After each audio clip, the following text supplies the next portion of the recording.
Hello everyone, कैसे हैं आप सब। आज हम लोग डिस्कस करने जा रहे हैं effect of solvent on nucleophilicity, यानी कि न्यूक्लियोफिलिसिटी पर सॉल्वेंट का इफेक्ट। तो सबसे पहले डिस्कस करते हैं सॉल्वेंट जो है आपके ये कितने टाइप के होते हैं। तो बेसिकली जो हमारे पास सॉल्वेंट है ये दो टाइप के होते हैं। एक आपके हो गए पोलर सॉल्वेंट्स, सो पोलर सॉल्वेंट्स, और दूसरे आपके हो गए नॉन पोलर सॉल्वेंट्स। तो polar solvents and non polar solvents. Non polar solvents में फॉर एग्जांपल जैसे आपका CCl4 हो गया या फिर आपका बेंजीन हो गया। तो ये सब आपके नॉन पोलर सॉल्वेंट्स हैं। पोलर सॉल्वेंट जैसे आपका वाटर, अमोनिया, एसीटोन, ये सब आपके पोलर सॉल्वेंट्स हो गए। पोलर सॉल्वेंट्स अगेन दो टाइप के होते हैं। There are two types of polar solvents. एक को हम बोलते हैं polar protic solvents, polar protic solvents, और दूसरे को हम बोलते हैं polar aprotic solvents, polar aprotic solvents. तो पोलर सॉल्वेंट्स दो टाइप के हैं, पोलर प्रोटिक सॉल्वेंट्स और दूसरे आपके हैं पोलर एप्रोटिक सॉल्वेंट्स। तो दोनों को एक एक करके समझते हैं, क्योंकि जो आपके न्यूक्लियोफाइल्स हैं उनकी न्यूक्लियोफिलिसिटी पोलर प्रोटिक सॉल्वेंट में अलग टाइप की होती है और पोलर एप्रोटिक सॉल्वेंट्स में अलग टाइप की होती है। अगर आपका न्यूक्लियोफाइल नॉन पोलर सॉल्वेंट में है तो नॉन पोलर सॉल्वेंट में तो न्यूक्लियोफिलिसिटी हमने ऑलरेडी डिस्कस की है कि कंपेयर कैसे करना है। लेकिन अगर आपका सॉल्वेंट कोई पोलर सॉल्वेंट है तो ऐसे केस में ये डिपेंड करता है कि सॉल्वेंट पोलर प्रोटिक है या पोलर एप्रोटिक है। तो सबसे पहले हम लोग डिस्कस करते हैं, फर्स्ट ऑफ ऑल हम लोग यहाँ पर देखते हैं फर्स्ट पोलर प्रोटिक सॉल्वेंट्स क्या होते हैं। What are polar protic solvents. Polar protic solvents, तो पोलर प्रोटिक सॉल्वेंट्स हम किसको बोलते हैं? ऐसे सॉल्वेंट्स जिसमें हाइड्रोजन होना चाहिए। प्रोटिक वर्ड हाइड्रोजन से आया है। सो ऐसे सॉल्वेंट्स जिनमें हाइड्रोजन किसी इलेक्ट्रोनेगेटिव एटम से अटैच्ड हो, तो ऐसे सॉल्वेंट्स को हम बोलते हैं पोलर प्रोटिक सॉल्वेंट्स। सो दो सॉल्वेंट्स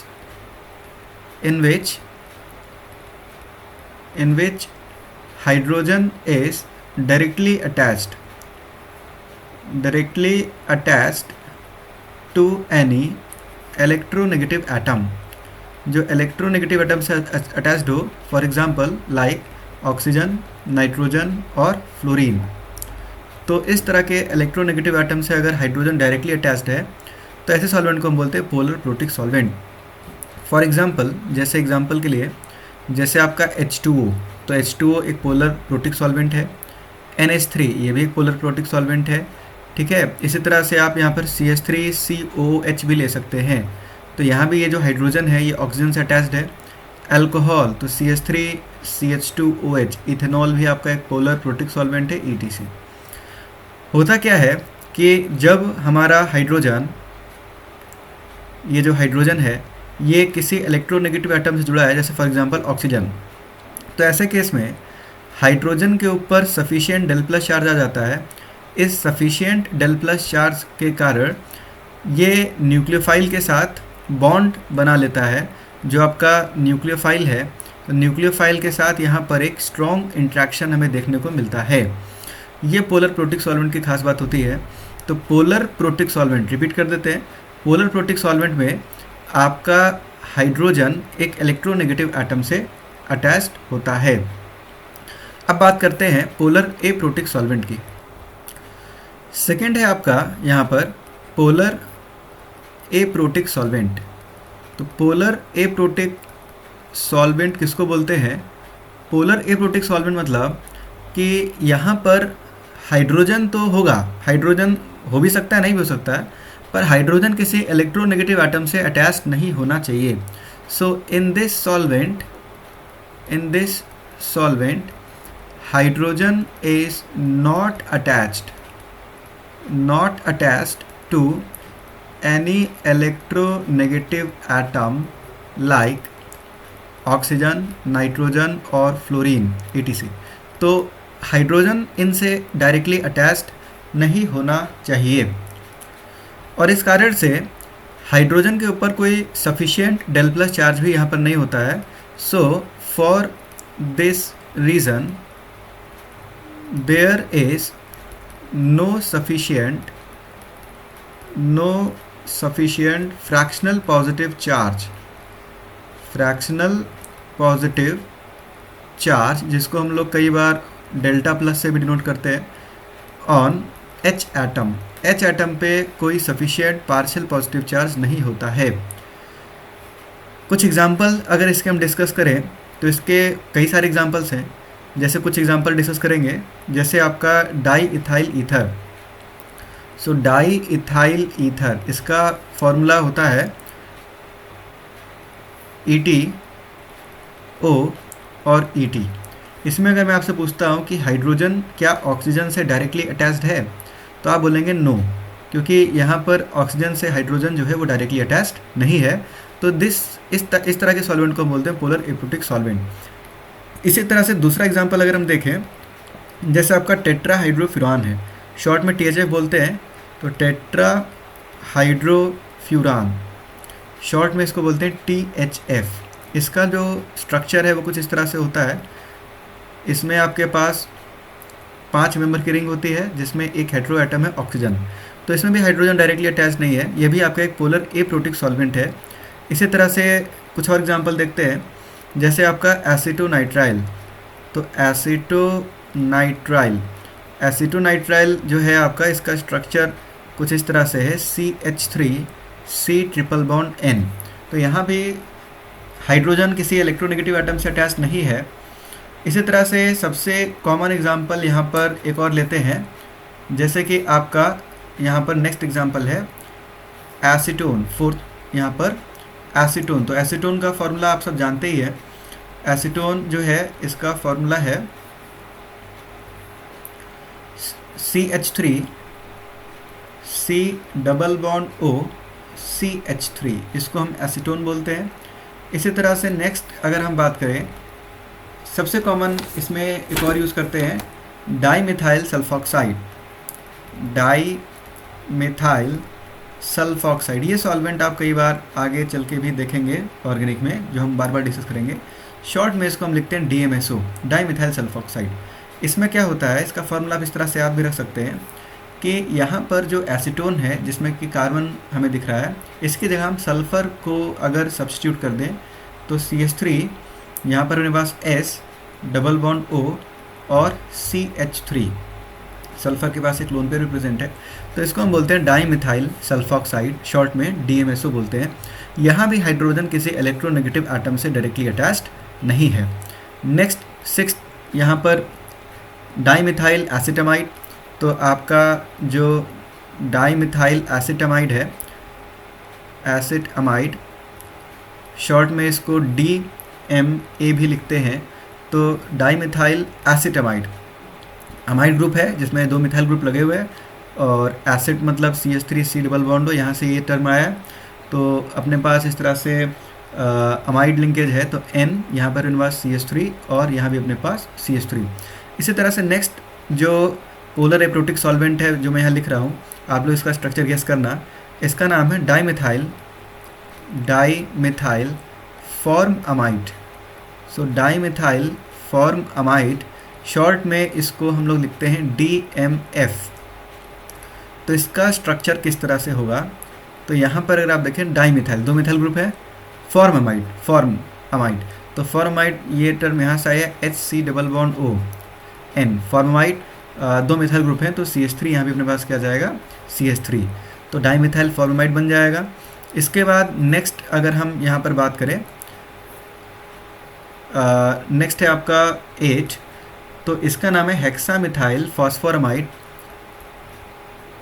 हेक्सामिथाइल फॉस्फोरामाइड, शॉर्ट में इसको लिखते हैं HMPA।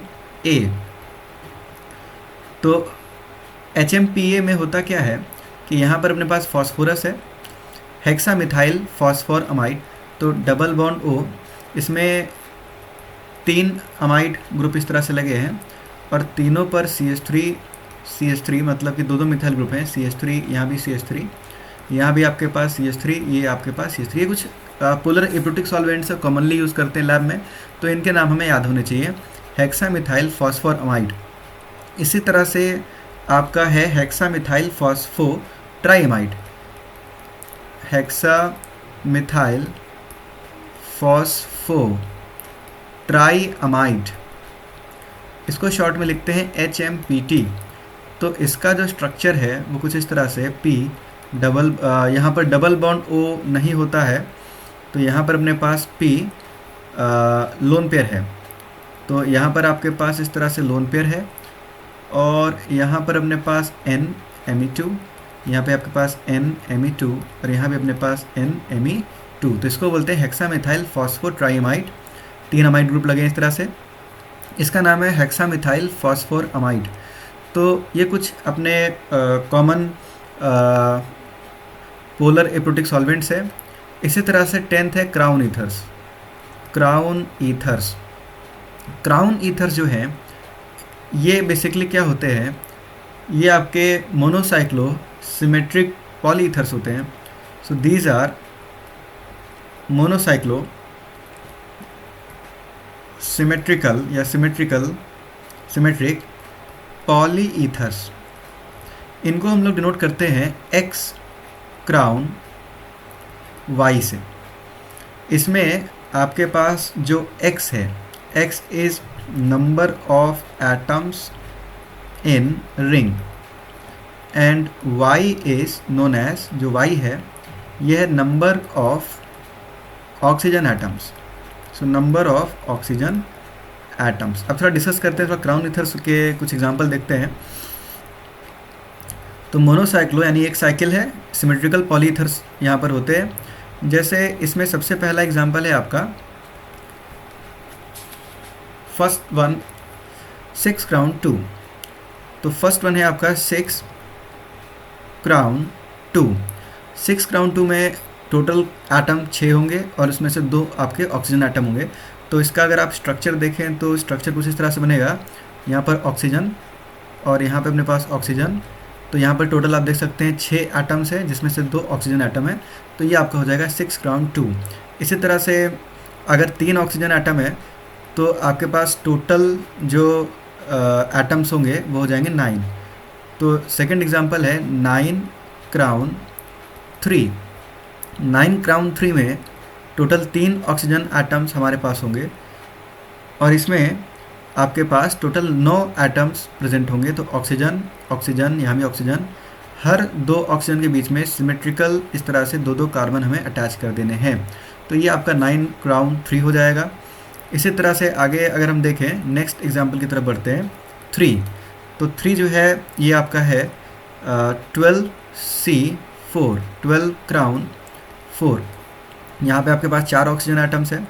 तो 4 ऑक्सीजन एटम्स हैं, तो 1 2 3 और 4, और इस तरह से सभी 2 ऑक्सीजन के बीच में 2-2 कार्बन एटम्स प्रेजेंट होंगे।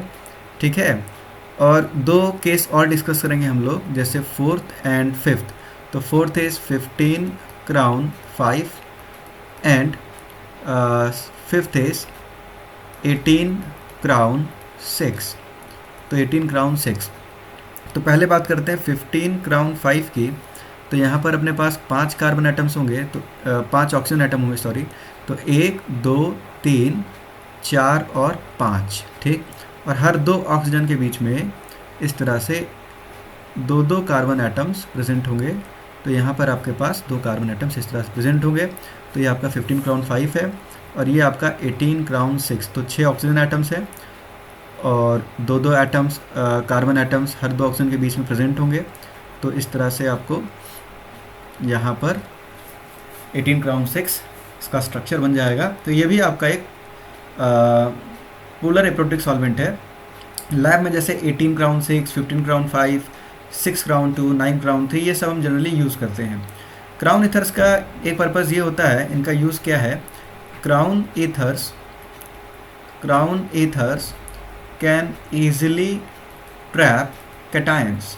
ये कैटायंस को बहुत ईजिली ट्रैप करते हैं इन द एक्वा सोल्यूशन। ऐसा इसलिए क्योंकि होता क्या है कि क्राउन ईथर्स में बहुत लार्ज वॉइड्स प्रेजेंट होते हैं। जैसे फॉर एग्जांपल, जैसे हम बात करें अगर 18 क्राउन 6 की, ठीक, तो 18 क्राउन 6 अगर आप देखें तो इसका जो स्ट्रक्चर है वो कुछ इस तरह से, oxygen oxygen oxygen oxygen oxygen, यहाँ भी अपने पास ऑक्सीजन, ठीक। दो ऑक्सीजन के बीच में इस तरह से दो दो कार्बन एटम्स प्रेजेंट है, जैसा कि इसको डिफाइन किया था सिमेट्रिकल पॉलीईथर्स, ठीक। अब होता क्या है कि ये जो आपका क्राउन ईथर है इसके बीचों बीच में बहुत लार्ज स्पेस बचा हुआ है। इस लार्ज स्पेस में कोई कैटायन, जैसे कि स्पेसिफिकली 18 क्राउन 6 में ये पोटेशियम आयन को ट्रैप करने के काम में लिया जाता है। अगर ये पोटेशियम प्लस आयन इस वॉइड में आ गया तो ये वॉइड में फंस जाता है। क्यों? क्योंकि इस पे चार्ज है +1 का चार्ज है, और ऑक्सीजन जो है इस पे चार्ज है del minus del minus del minus, इस पे भी चार्ज डेल माइनस का है, यहाँ भी डेल माइनस का चार्ज है, और यहाँ भी चार्ज कैसा है, डेल माइनस। तो यहाँ पर एक आयन डाइपोल इंट्रैक्शन आपको मिलता है। ये जो इंट्रैक्शन है ये एक प्रकार का आयन डाइपोल इंट्रैक्शन है। तो इस आयन डाइपोल इंट्रैक्शन के कारण, ठीक है ना, इसको यहाँ पर मेंशन कर देते हैं, this interaction is basically ion dipole interaction. तो आयन डाइपोल इंट्रैक्शन के कारण आपका जो कैटायन है ये यहाँ पर आके इस वॉइड में आके फंस जाता है, और ये जो क्राउन ईथर है ये क्राउन ईथर इस कैटायन को ट्रैप कर लेता है। So crown ethers are basically used to trap the cation, और कैटायन की साइज़ भी इस तरह से होती है, या क्राउन ईथर इस तरह से चूज़ करते हैं कि वो एक पर्टिकुलर कैटायन को ट्रैप कर सके, क्योंकि हर क्राउन ईथर का जो साइज़ होगा, वॉइड का साइज़ अलग अलग होगा, तो अलग अलग साइज़ के कैटायन को ट्रैप करेगा। तो यहाँ तक हमने डिस्कस किया दो तरह के सॉल्वेंट्स है, एक है आपका पोलर प्रोटिक और दूसरा है पोलर एप्रोटिक। अब सबसे पहले बात करते हैं first effect on nucleophilicity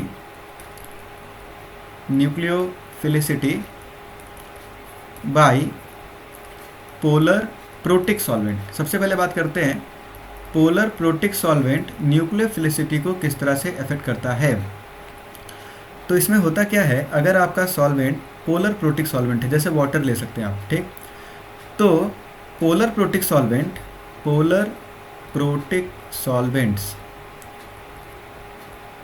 solvate both cations as well as anions. ये कैटायन और एनायन दोनों को सॉल्वेट कर देते हैं। जैसे कि मान लेते हैं कि हमने एक यहाँ पर सॉल्ट लिया MX, ठीक। अभी सुनते चलेंगे, डिफरेंस आपको समझ में आ जाएगा। तो जैसे हमने एक सॉल्ट लिया MX, M पे प्लस है और X पे चार्ज कैसा है, माइनस। इसको हमने किसी पोलर प्रोटिक सॉल्वेंट में डाल दिया। पोलर प्रोटिक सॉल्वेंट का सबसे इजी एग्जांपल है H2O। तो होता क्या है कि आपका ये जो M+ है, ठीक, और जो X- है, M+ और X- इन दोनों को वाटर सॉल्वेट कर देगा। कैसे? क्योंकि वाटर जो है, तो वाटर में दो पोल्स हैं, तो ऑक्सीजन पे डेल माइनस चार्ज है, तो यहाँ पर आपके पास जो ऑक्सीजन होगा वो कैटायन की तरफ इंक्लाइंड होगा, इस पे डेल माइनस, यहाँ भी डेल माइनस, यहाँ भी डेल माइनस, और यहाँ भी चार्ज कैसा है, डेल माइनस। तो यहाँ पे एक वीक फोर्स हमें देखने को मिलेगा। क्या आप बता सकते हैं ये वीक फोर्स क्या है, कौन सा फोर्स है, इस फोर्स का नाम क्या है?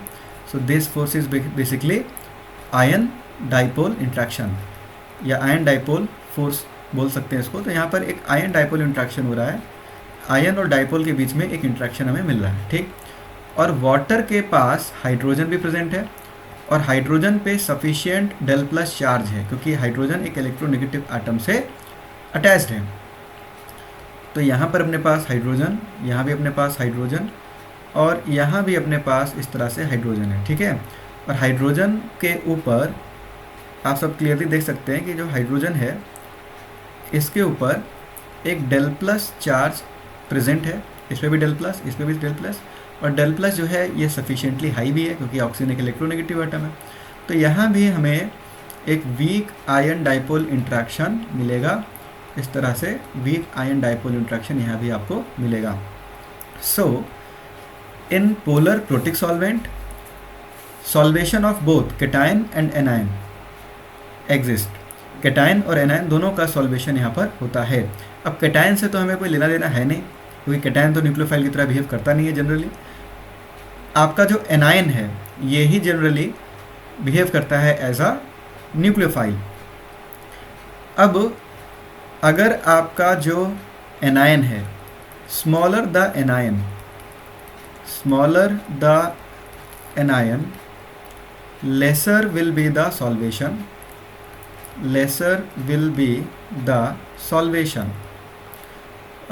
सॉरी ग्रेटर, यहाँ थोड़ा एरर हो गया, लेसर नहीं होगा, ग्रेटर। जितना एनायन का साइज छोटा होगा, greater will be the solvation, उतना सॉल्वेशन ज़्यादा होगा। And lesser will be the nucleophilicity, laser will be the nucleophilicity. यहाँ पर एनायन का साइज मैटर कर जाएगा। इसको भी समझते हैं कैसे साइज से कैसे ये चेंज होगा, तो उसको भी समझते हैं। सो एक एग्जांपल लेते हैं। फॉर एग्जांपल जैसे आपसे पूछा गया compare nucleophilicity of F minus, Cl minus, Br minus and I minus in aqueous solution. Aqueous solution में हमें इनकी न्यूक्लियोफिलिसिटी कंपेयर करनी है। ठीक, अब देखो यहाँ पर दो एक्सट्रीम केस लेते हैं। बात करते हैं F माइनस और बात करते हैं I माइनस की। ठीक, F माइनस का साइज़ बहुत छोटा है, I माइनस इस एनायन का साइज़ काफ़ी बड़ा है। ठीक है, तो F माइनस का सॉल्वेशन ज़्यादा होगा, तो F माइनस को वाटर चारों तरफ से सराउंड कर लेगा। यहाँ पर आपके पास H2O, यहाँ पर अपने पास H2O, यहाँ भी अपने पास H2O, इस तरह से ये आपका हो गया H2O, यहाँ भी अपने पास हो गया H2O। ठीक है, और इस तरह से एक प्राइमरी स्फीयर इसके चारों तरफ बन जाएगा। ठीक, प्राइमरी स्फीयर के बाहर एक सेकेंडरी स्फीयर भी बनता है, क्योंकि F माइनस का जो इलेक्ट्रिक फील्ड है वो दूर तक एक्सटेंड करेगा, तो F माइनस दूर तक के वाटर मॉलिक्यूल को अट्रैक्ट करेगा, या सिंपल वर्ड्स में बोले तो इसका हाइड्रेटेड रेडियस काफ़ी ज़्यादा होगा। यहाँ पे अपने पास H2O, यहाँ भी अपने पास इस तरह से H2O, तो यहाँ से आपके पास वाटर का एक सेकेंडरी स्फीयर बन जाएगा। तो यहाँ पे एक इस तरह से सेकेंडरी स्फीयर बन जाएगा। सेकेंडरी के बाद tertiary and so on quaternary sphere बनेगा। ठीक, यानी F minus due to its small size is largely solvated, जबकि I माइनस इस आयन का साइज़ काफ़ी बड़ा है। साइज़ बड़ा होने के कारण जो नेगेटिव चार्ज है ये मोर सरफेस एरिया पे डिस्पर्स्ड है। नेगेटिव चार्ज क्योंकि मोर सरफेस एरिया पे डिस्पर्स्ड है, तो ये वाटर मॉलिक्यूल को बहुत स्ट्रांगली अट्रैक्ट नहीं कर पाएगा, और बहुत ही थोड़े से वाटर मॉलिक्यूल इसको सॉल्वेट कर पाएंगे। बहुत ज़्यादा वाटर मॉलिक्यूल इसको सॉल्वेट नहीं कर पाएंगे। ठीक है, और I माइनस का जो सॉल्वेशन है, I minus has less solvation, इसका सॉल्वेशन इतना इफेक्टिव या इतना अच्छा नहीं होगा। एंड मोर सरफेस एरिया, ऐसे surface area is exposed for nucleophilic attack. Nucleophilic attack के लिए बहुत सारा सरफेस एरिया यहाँ पर अवेलेबल है। अब क्लियरली दिख रहा है F माइनस अपने लोन पेयर को ईजिली डोनेट नहीं कर पाएगा। क्यों? क्योंकि F माइनस ये जो आपका एनायन था, इसको वाटर ने चारों तरफ से घेर के रखा हुआ है। अब हमारे पास एक इलेक्ट्रोफाइल है। ठीक, एक्वा सोल्यूशन में F माइनस को लोन पेयर देना है और I माइनस को भी लोन पेयर देना है। आपको क्या लगता है?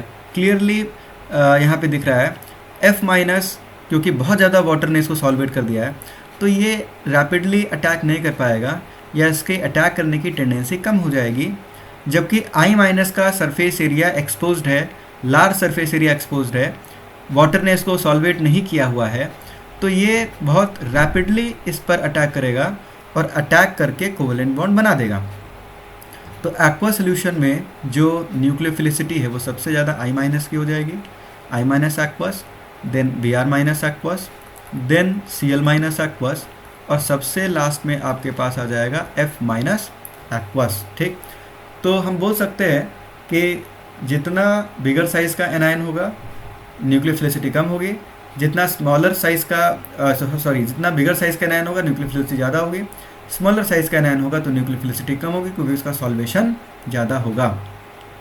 तो ये कहानी थी पोलर प्रोटिक सॉल्वेंट की। अब बात करते हैं यही केस पोलर एप्रोटिक सॉल्वेंट में। ठीक, तो नेक्स्ट इज सेकेंड,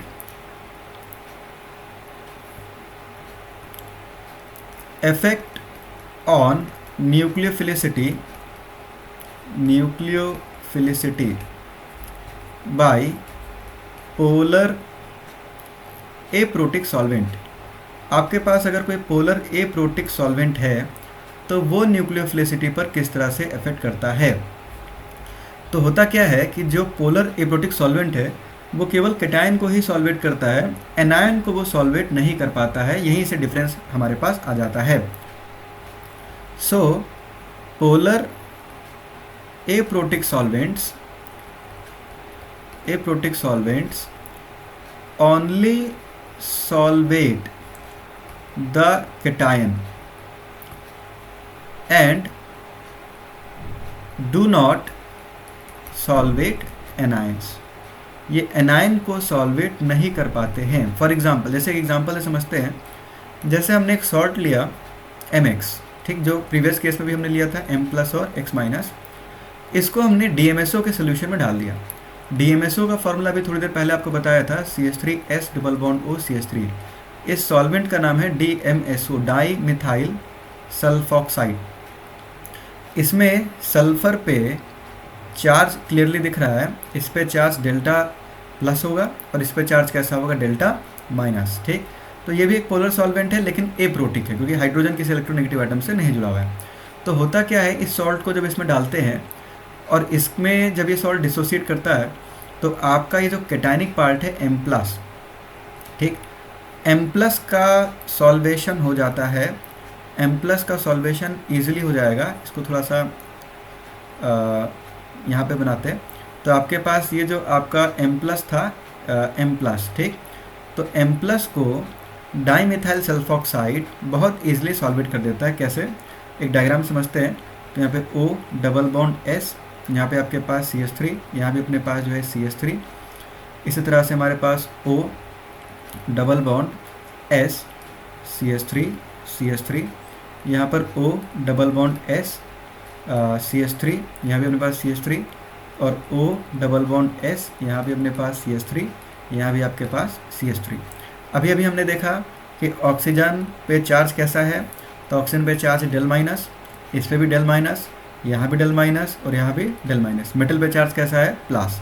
तो प्लस माइनस के बीच में अट्रैक्शन होगा तो यहाँ पर आयन डाइपोल इंट्रैक्शन हमें मिलेगा। तो इस तरह से आपको आयन डाइपोल इंट्रैक्शन मिल जाएगा। सो कैटायन इसका सॉल्वेशन तो हो गया, लेकिन जो आपका एनायन है X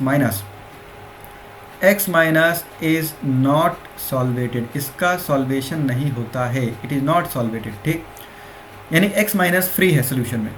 पोलर प्रोटिक सॉल्वेंट में हमने देखा था X माइनस को, जो पोलर प्रोटिक सॉल्वेंट था जैसे वाटर, तो वाटर कैटायन को भी सॉल्वेट कर रहा था, एनायन को भी सॉल्वेट कर रहा था। पर यहाँ पर ये जो DMSO है ये सिर्फ कैटायन को सॉल्वेट कर रहा है, एनायन बिल्कुल फ्री है, इसका सॉल्वेशन नहीं होता है। अब क्वेश्चन है इसका सॉल्वेशन क्यों नहीं होता है। यहाँ पे जो की पॉइंट है वो ये है, एनायन इज नॉट सॉल्वेटेड, इसका सॉल्वेशन नहीं होता है। ठीक, इसका रीज़न क्या है, रीज़न समझते हैं। इसका रीज़न ये है, इसके मेनली दो रीज़न्स है। पहला रीज़न ये है कि due two plus I effect of 2 CH3 groups, del plus charge on sulphur is reduced. पहला रीज़न तो ये है कि अगर आप इसका स्ट्रक्चर देखें, जो पोलर एप्रोटिक सॉल्वेंट हम लेते हैं, तो यहाँ पर जैसे जो हमने DMSO लिया, तो यहाँ पर आपने लिया CH3S डबल बॉन्ड और यहाँ भी हमने क्या लिया, CH3 लिया। ठीक है, अब यहाँ पर ये जो CH3 है इसका एक प्लस आई इफेक्ट है। तो जब इसका प्लस आई इफेक्ट आप देखें तो इसका प्लस आई इफेक्ट और इसका भी जो है प्लस आई इफेक्ट है, तो सल्फ़र पे जो डेल्टा प्लस चार्ज है वो डिक्रीज़ कर जाएगा। ठीक, एक तो डेल्टा प्लस चार्ज डिक्रीज़ कर गया, और दूसरा है there is steric repulsion between anion and methyl groups और एनायन के बीच में एक स्टेरिक रिपल्शन भी होगा। कहना क्या चाह रहे हैं, सिंपल लैंग्वेज में बोलते हैं कि आपके पास ये जो X माइनस है, ठीक, जब ये आपका जो डाईमिथाइल सल्फॉक्साइड है, इसका जब पॉजिटिव एंड एनायन की तरफ अप्रोच करेगा तो यहाँ पर इस पे तो चार्ज डेल्टा प्लस और इस पे चार्ज कैसा है, डेल्टा माइनस। तो इसको अप्रोच करना है X माइनस की तरफ। तो एक तो इन दोनों CH3 का प्लस आई इफेक्ट है, और प्लस आई इफेक्ट होने के कारण डेल्टा प्लस का मैग्नीट्यूड कम है। दूसरा CH3 का लार्ज साइज है, इसका साइज कैसा है, लार्ज, और X माइनस भी है। तो इन दोनों के बीच में एक रिपल्सिव फोर्स होगा। तो रिपल्सिव फोर्स होने के कारण यहाँ पे एक फोर्स ऑफ रिपल्शन है, और यहाँ भी कैसा है, फोर्स ऑफ रिपल्शन। तो ये जो सल्फॉक्साइड है ये इस एनायन को सॉल्वेट ही नहीं कर पाता है, अट्रैक्शन तो दूर की बात है, उल्टा रिपल्सिव फोर्स है, इसलिए X माइनस यहाँ पर सॉल्वेट नहीं होता है।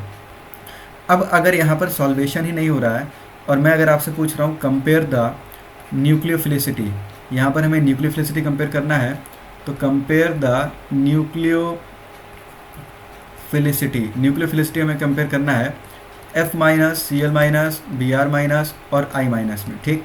तो होता क्या है कि इसमें अगर आप स्टेबिलिटी देखें, ठीक है, तो स्टेबिलिटी सबसे ज़्यादा I माइनस की होती है due to large size, then Br minus, then Cl minus, और सबसे कम जो स्टेबिलिटी है वो किसकी है, F माइनस की। इस कारण से क्योंकि F माइनस लेस स्टेबल है और I माइनस मोर स्टेबल है, मोर स्टेबल होने के कारण इसके लोन पेयर देने की टेंडेंसी जो है वो कम हो जाती है यहाँ पर, और न्यूक्लियोफिलिसिटी बढ़ जाती है। तो यहाँ पर अगर हम देखें जो न्यूक्लियोफिलिसिटी होगी, तो न्यूक्लियोफिलिसिटी आपको यहाँ पर ज़्यादा मिलेगी F माइनस की, बिकॉज यहाँ पर F माइनस लेस स्टेबल है, less stable so more reactive. I minus is more stable तो लेस रिएक्टिव, इसके लोन पेयर देने की टेंडेंसी कम होगी, जबकि F माइनस की लोन पेयर देने की टेंडेंसी ज़्यादा होगी। सो यहाँ पर आप बोल सकते हैं स्मॉलर